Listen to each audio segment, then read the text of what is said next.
My teacher is a zombie, and she gives too much homework. Book title. The first clue that something was terribly wrong in Mrs. Albright's third-grade class was the smell. It wasn't the usual scent of whiteboard markers and glue sticks. It was a faint, earthy odor, like old potatoes and damp soil. The second clue was Mrs. Albright herself. She had always been a lovely, lively teacher with a bright smile. But the Monday after Halloween, she shuffled into the classroom, moving stiffly.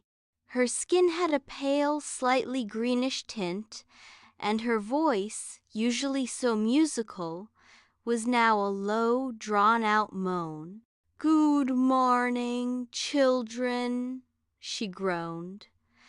"Let's communicate with 50 math. Problem, sis." 50? A gasp went through the room. She usually gave 5. This was Leo's first realization. His teacher was a zombie. And his second, more terrifying realization was that this zombie didn't want to eat their brains in the usual way. She was trying to fatten them up with homework. The day was a nightmare. For reading, she assigned a book report on a dictionary. For science, she demanded a life-size model of the human digestive system made entirely of recycled trash, due tomorrow. By the end of the day, the children were exhausted, their heads spinning with facts and their backpacks groaning with assignments. "My brain feels like mashed potatoes," Leo moaned to his best friend Lily on the walk home. "That's the point," Lily whispered, her eyes wide. "She's making our brains soft and mushy so they're easier to eat. It's like marinating." Leo knew they had to do something. That night, instead of starting his mountain of homework, he and Lily devised Operation Save Our Brains. Their first plan was simple: distract her. The next day, they brought a giant, juicy, brain-shaped Jell-O mold to class. "A snack for you, Mrs. Albright," Leo said, presenting it proudly. Mrs. Albright stared at the wobbly red Jell-O with her dull eyes. Mockery," she groaned, deeply offended. "The brainin', crayons, noli sage." She assigned them an extra 10 pages of cursive practice for insubordination. Plan A was a disaster. Plan B was to reverse the zombie curse. Sam, the class know-it-all, said zombies were often created by evil potions. They snuck a look in the teacher's lounge, hoping to find a clue. All they found was her thermos, which smelled of strong, black coffee and something oddly herbal. "This is worse than we thought," Sam said. "She's drinking something to stay alert." The week dragged on. The homework piled higher. The children were shadows of their former selves, too tired to play at recess, too burdened to laugh. They moved slowly, their eyes glazed over. They were starting to resemble zombies themselves. Finally, on Friday, Leo and Lily decided on a desperate final plan: confrontation. They would stay after school and reason with her. The final bell rang. As the other children shuffled out, defeated, Leo and Lily stood their ground.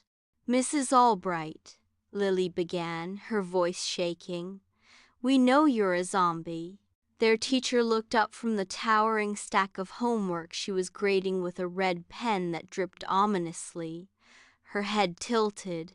"Yees, and we know you're giving us all this homework to feast on our brain power," Leo added, finding his courage. "You have to stop. We're too tired to think." Mrs. Albright was silent for a long moment. Then, something unexpected happened. The vacant look in her eyes softened. Her stiff shoulders slumped, and she let out a sigh that sounded less monstrous and more utterly exhausted. You're, you're right, she said, her voice cracking and becoming almost normal. I have been acting like a zombie. Leo and Lily stared.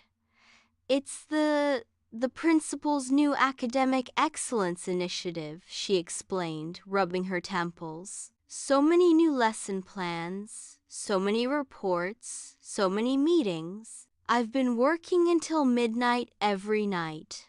I'm so tired. I feel like my own brain has turned to mush. She gestured weakly at the homework. I suppose I've been passing my exhaustion on to you. I'm so sorry. A teacher's job is to help young minds grow, not to exhaust them. A wave of understanding washed over Leo and Lily. Their zombie teacher wasn't evil, she was overworked. We can help, Leo said suddenly. The next Monday, they launched Operation Teacher's Helper. The children divided into study teams to tackle the big assignments together. They quizzed each other for tests, turning it into a game. They brought in healthy snacks and a new cheerful plant for her desk. Seeing their enthusiasm, Mrs. Albright began to change. The greenish tint faded from her cheeks. She stood up straighter.